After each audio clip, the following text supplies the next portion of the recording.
I thought I'd stopped dreaming somewhere along the way. Then Clara arrived, carrying sunlight in her smile and questions in her eyes. And suddenly, I wasn't sure anymore. The garden was my sanctuary, a patch of earth where time seemed to slow. On that crisp autumn afternoon, I knelt among the fading blooms, pulling weeds with steady hands as the rhythmic crash of waves against the cliffs filled the air. It was comforting, familiar, the kind of quiet I'd grown used to over the years. Richard had been away on another business trip, leaving me alone with only the rustle of leaves and the occasional cry of a gull for company. And then the phone rang, shattering the stillness. It was Clara, Richard's niece, her voice bright and warm on the other end. "Hi, Eleanor," she began, not bothering with formalities. "I hope this isn't too out of the blue, but I'm visiting the area for work, and I was wondering if I could stay with you for a little while, just until I get settled." Her request caught me off guard, not because it was unusual, but because it stirred something within me. The house had felt so empty lately, its walls echoing with silence even when I tried to fill them with music or books. Company would be nice, wouldn't it? Someone to share meals with, to talk to about things beyond weather patterns and grocery lists. "Of course," I said quickly, perhaps too eagerly. "You're more than welcome here." Clara's laugh bubbled through the receiver, light and infectious. "Thank you. You're a lifesaver. I'll see you soon." As I hung up the phone, I couldn't shake the flutter in my chest, a mix of anticipation and curiosity I hadn't felt in years. Little did I know, her arrival would do more than break the monotony of my days. Clara carried with her an energy that felt like sunlight cutting through fog, illuminating corners of myself I thought I'd long abandoned. And though I didn't realize it yet, agreeing to let her stay would set into motion changes I could never have imagined.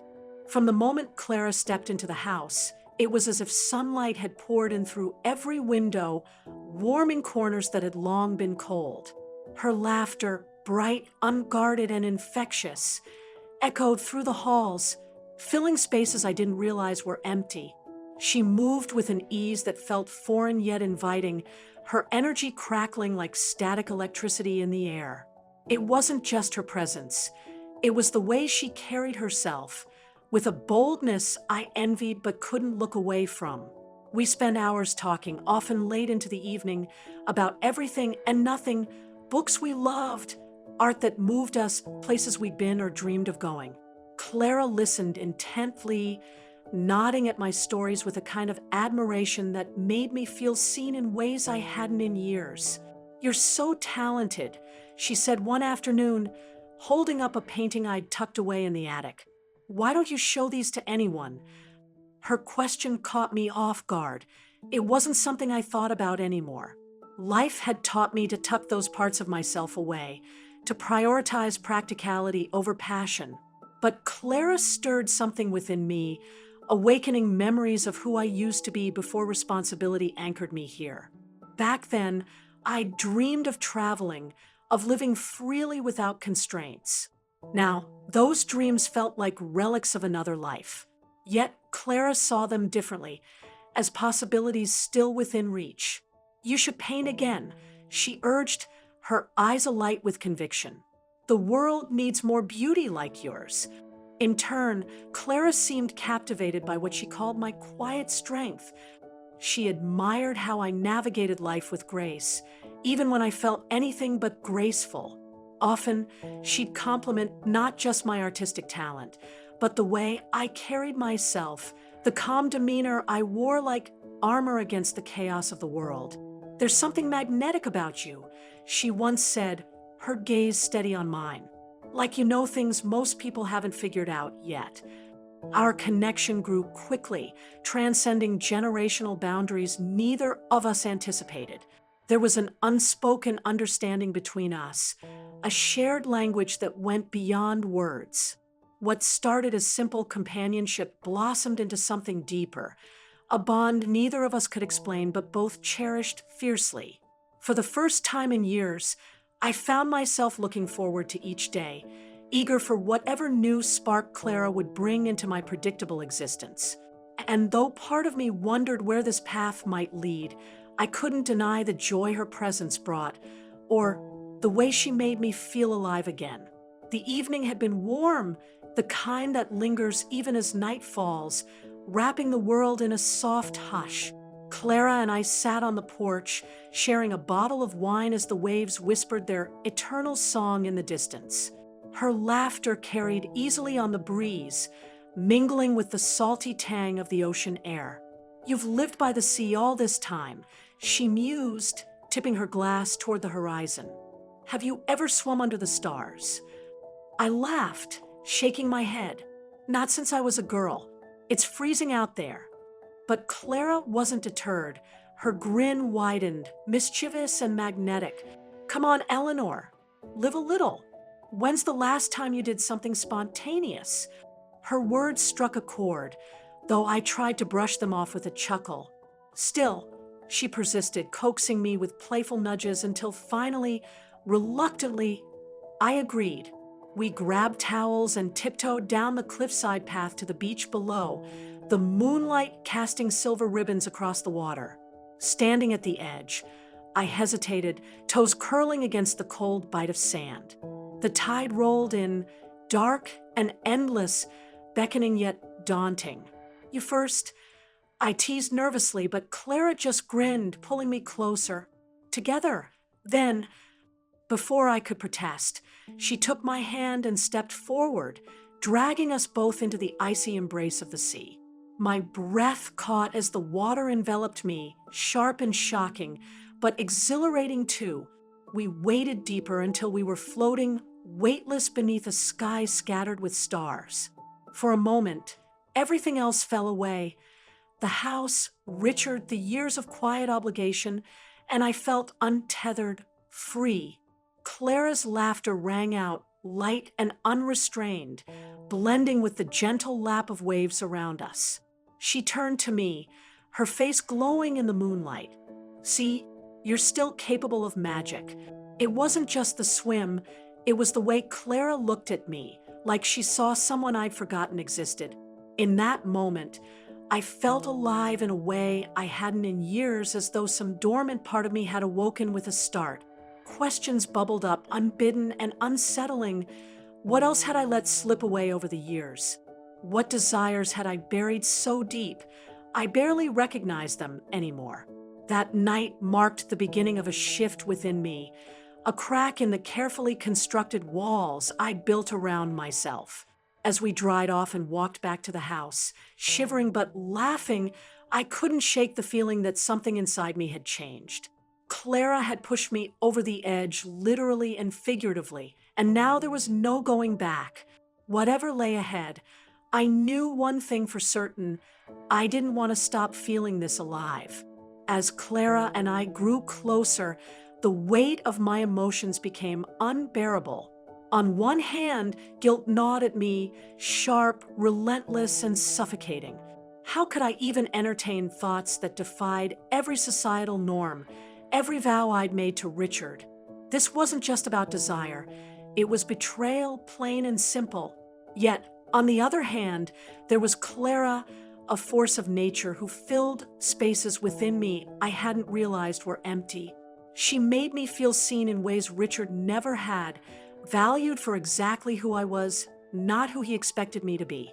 Her laughter lit up rooms. Her curiosity reignited dreams I'd buried long ago, and her presence reminded me what it meant to truly live. The guilt intensified during moments when our connection edged towards something deeper.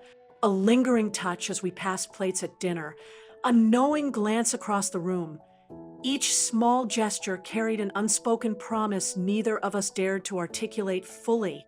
Still, they left me breathless, torn between exhilaration and dread. Was this wrong? Or was it simply too honest to fit neatly into the life I'd built? One rainy afternoon, we found ourselves in the attic, sorting through old boxes of photographs and letters.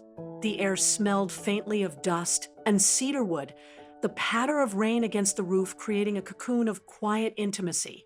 Clara held up an old black and white photo of me from my 20s dressed in a sundress, smiling freely beneath the sun. "You were so radiant," she said softly, her voice tinged with admiration. "I wish I could have known you then." Her words caught me off guard, stirring memories of a version of myself I barely recognized anymore. Before I could respond, she leaned in, brushing a strand of hair from my face. And then, without hesitation, she kissed me. For a moment, I froze, not out of fear or resistance, but because it felt impossibly right. Her lips were soft, tentative, yet certain, carrying all the unspoken things between us. My heart pounded wildly, torn between the urge to pull away and the desperate need to stay. Decades of duty, loyalty, and expectation crashed down around me, demanding I retreat. But for the first time in years, maybe ever, I chose differently. I let myself lean into the kiss, savoring the way it awakened parts of me I thought were lost forever. Consequences be damned. In that moment, I allowed myself to truly want something for myself.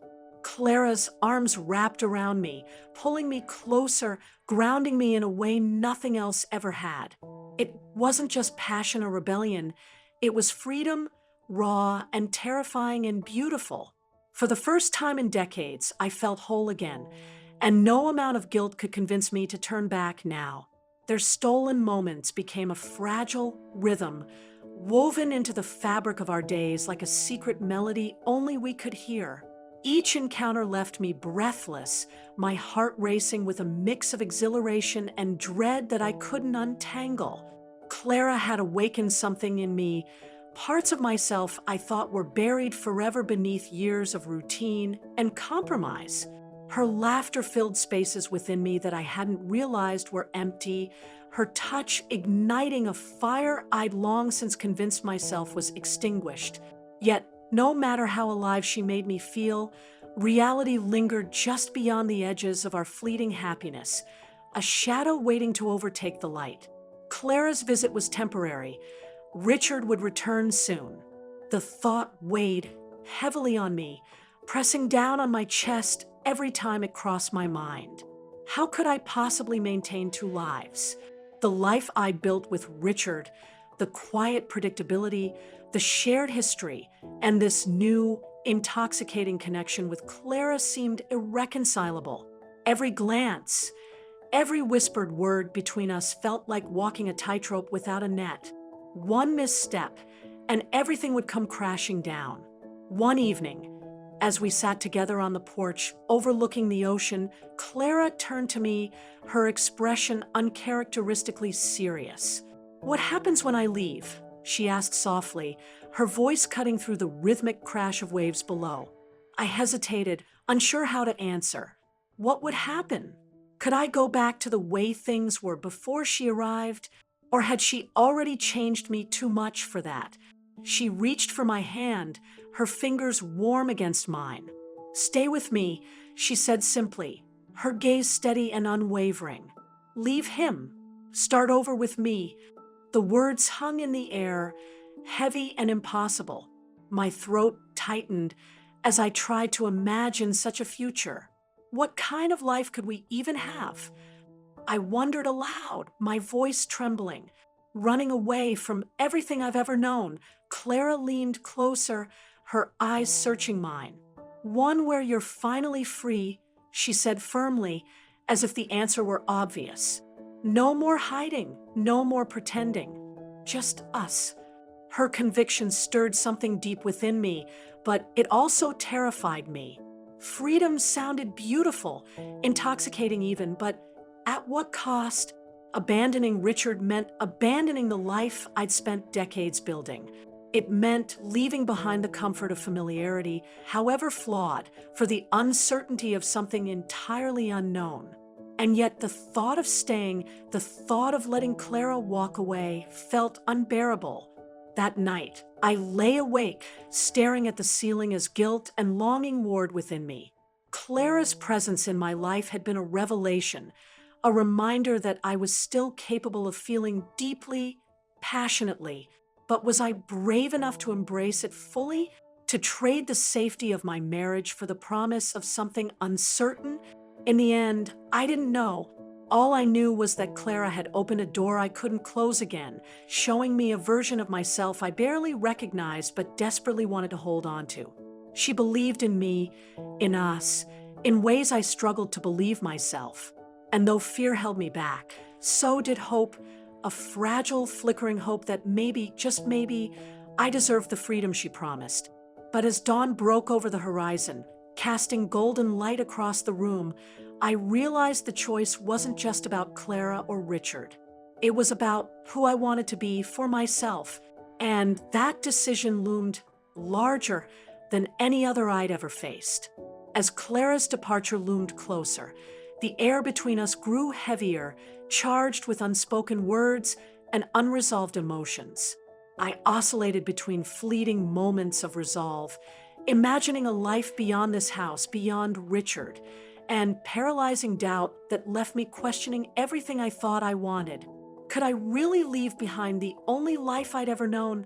And even if I could, would Clara still be there on the other side, waiting for me? One evening, we sat together on the porch, the ocean stretching endlessly before us, waves whispering their eternal song. The weight of goodbye hung in the air like a storm cloud, pressing down on my chest. Clara reached for my hand, her touch warm but deliberate, pulling me back from the chaos of my thoughts. "You deserve more than this house, these walls," she said softly, her voice steady despite the tremor I sensed beneath it. "Find me when you're ready." Her words struck something deep within me, a mixture of longing and fear, hope and uncertainty. I nodded, unable to speak past the lump in my throat. How could I explain that I wasn't sure I'd ever feel ready, that the pull toward her was undeniable, yet so terrifyingly unfamiliar? The day of her departure arrived too quickly. I stood by the window, watching as she loaded the last of her things into her car.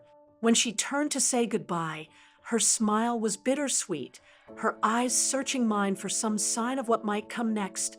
But all I could manage was a quiet, "Be safe." As her car disappeared down the driveway, I felt the emptiness settle over me like a heavy blanket. Later, I found the note tucked under a vase on the kitchen counter. "Find me when you're ready." Clutching it in trembling hands, I sank onto the couch, the finality of her absence crashing over me.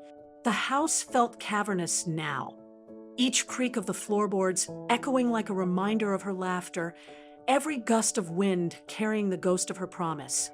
Days passed in silence, the kind that presses against your ears until you can't bear it anymore.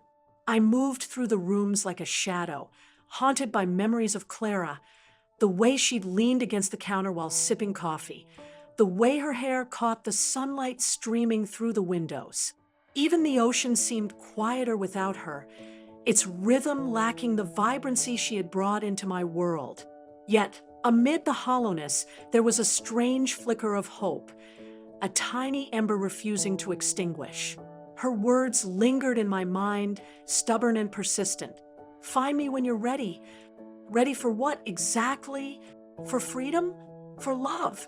For a version of myself I barely recognized anymore? I didn't know. Not yet. But as I stared out at the horizon one evening, the sun dipping below the waves in a blaze of gold and crimson, I realized that maybe readiness wasn't something you waited for. Maybe it was something you chose. The cliffs were quiet, save for the rhythmic crash of waves below and the occasional cry of a distant gull. I stood at the edge, the wind tugging at my clothes, carrying with it the sharp tang of salt water and something else, possibility perhaps, or longing. In my hand, I clutched Clara's note, its edges worn from being folded and unfolded too many times. The words were etched into my memory now.